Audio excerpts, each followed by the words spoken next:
Cantaremos por tu libertad. Fútbol, identidad y resistencia en Palestina. Este mes de junio de 2026 se cumplen 32 meses del inicio del genocidio en Gaza y 937 de la aún continuada Nakba. Es, además, el inicio del Mundial de Fútbol, un tema que resulta baladí si consideramos la catástrofe que vive el pueblo palestino. No obstante, en esta cápsula queremos alejarnos del negocio y juego político que la FIFA ha montado sobre este deporte, arrebatándoselo a las clases trabajadoras, para pensar en lo que el fútbol tiene de identidad y de resistencia. Un deporte que Galeano, citando a Gramsci, definió como el reino de la lealtad humana ejercida al aire libre. Palestina, como Estado soberano reconocido por 157 países, cuenta con la Asociación Palestina de Fútbol, APF, integrada desde 1998 a la FIFA y que tiene su propia selección nacional de hombres y de mujeres, así como 2 ligas profesionales, la Liga Premier de Cisjordania y la Liga de Fútbol de la Franja de Gaza. No obstante, el estado de ocupación, la limpieza étnica y el genocidio hacen imposible que la población palestina practique este deporte con normalidad. Se tienen documentados, mucho antes de octubre de 2023, los ataques sistemáticos por parte del gobierno de Israel para impedir el desarrollo del fútbol palestino. Por ejemplo, desde 2019 la Selección Nacional Palestina está obligada a jugar fuera de su territorio todos los partidos internacionales, aun cuando sean anfitriones.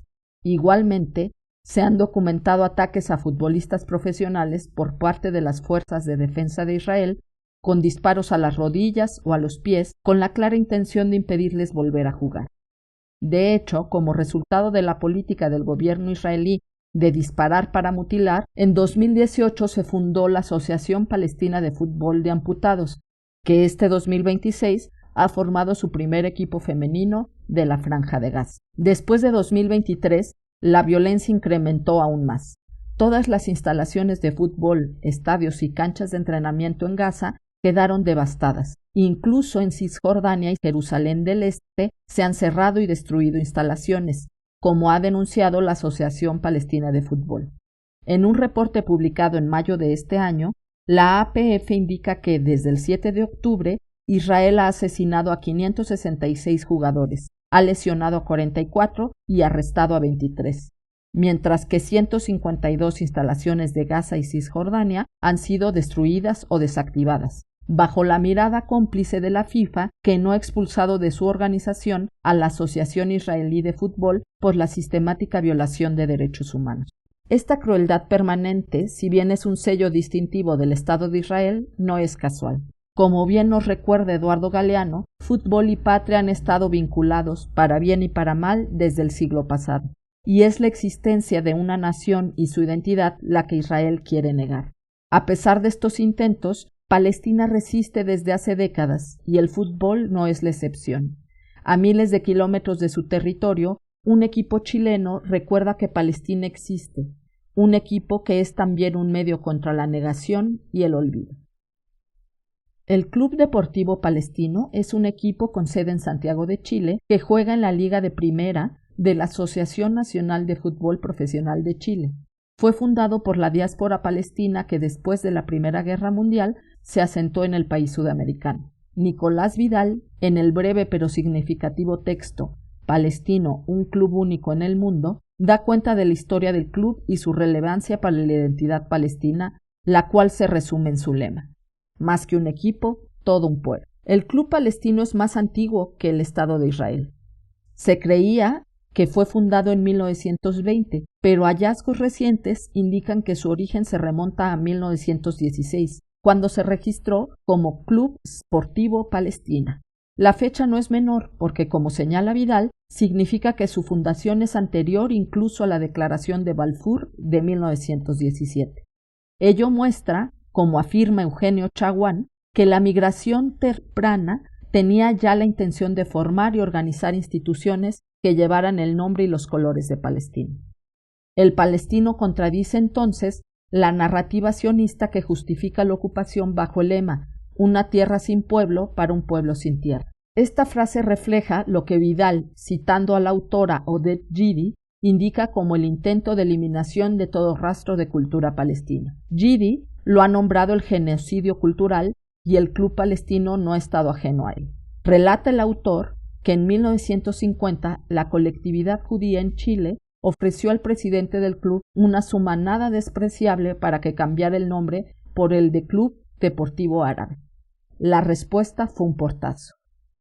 De esta manera, el palestino ha jugado un papel de memoria e identidad nacional, tanto para la comunidad palestina en Chile como para palestinas y palestinos en Gaza, Cisjordania y Jerusalén del Este, quienes se reúnen para ver la transmisión de los partidos cuando las autoridades israelíes lo permiten. El equipo ha jugado ese mismo papel cuando en 2014 sustituyó el número 1 en sus camisetas con el mapa de Palestina, de acuerdo a sus límites originales hasta antes de 1946. En aquel entonces, el gobierno de Israel emitió una queja, de manera que el equipo fue obligado a cambiar la playera en el torneo y recibió una multa. Pero dicha camiseta aún se vende para aficionados. También ha convocado a la memoria cuando el equipo, en 2024, salió a la cancha con el brazo estirado para simular que cada jugador sostenía la mano de las niñas y niños asesinados en Gaza. Las expresiones del equipo, tanto de denuncia como de apoyo a Palestina, han sido permanentes. La causa palestina no ha sido indiferente a importantes figuras del fútbol ni a sus aficionados. De manera frecuente, las barras del Celtic, el Athletic de Bilbao o el Rayo Vallecano despliegan banderas, denuncian el genocidio y corean apoyos a Palestina. Los casos más recientes y más mediáticos son, por un lado, la megabandera con la consigna Free Palestine que la barra del Paris Saint-Germain desplegó en la final de la Champions, donde su equipo se coronó campeón, y por otro, la bandera palestina que la estrella del Barça, Lamine Yamal, portó durante los festejos de su equipo al ganar la Liga Española. No obstante, las voces más firmes han sido las de Diego Armando Maradona, que durante su vida declaró su apoyo a la causa justa de Palestina y dijo ser su hincha número 1, y la de Pep Guardiola, el reconocido entrenador que en premiaciones, eventos públicos o ruedas de prensa denuncia el genocidio israelí en Gaza. No se trata de si yo estoy bien y tú estás mal. Se trata de amar la vida, de preocuparse por tu vecino. Los próximos podemos ser nosotros, dijo en la Universidad de Manchester.